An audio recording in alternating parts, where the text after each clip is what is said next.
C'est la semaine parfaite du Paris Saint-Germain. 2 matchs contre des clubs de l'Hérault, 2 victoires, 5 buts à 1, 3-0, 8 buts passés. Un nouveau sponsor dans l'escarcelle du Paris Saint-Germain pour les prochaines années, un nouveau sponsor maillot.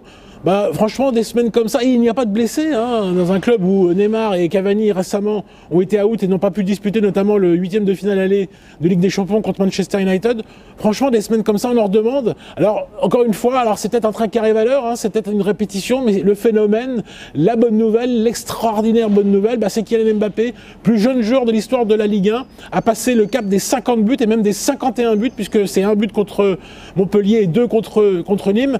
Bon, voilà, le phénomène est là, le phénomène va rester à 2000% au Paris Saint-Germain l'année prochaine, heureusement, parce que toute l'Europe le veut. Alors toute l'Europe, c'est un joueur qui aujourd'hui vaut 300 millions d'euros, donc toute l'Europe le veut, mais pas beaucoup peuvent se le payer, et personne ne se le paiera surtout, parce que Kylian Mbappé, qui est aujourd'hui un phénomène médiatique, un phénomène d'icône des jeunes, de tout le monde, des Français, 4e personnalité au récent classement des personnalités justement.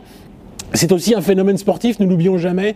Champion du monde l'année dernière, 3 semaines de vacances, je reviens, je mets un doublé contre Guingamp. Tout de suite, à peine mon premier match disputé, ma première période, il rentre à la pause. Et on est 6, 7, 8 mois plus tard, la compétition est lancée, il vient de marquer à Manchester. Il marque en Ligue 1, en veux-tu, en voilà, il est à 22 buts, en tête du classement des buteurs en championnat de France. Alors le phénomène, génie, les mots manquent, on ne sait pas exactement où il faut mettre le curseur. En tout cas, on n'a jamais vu ça.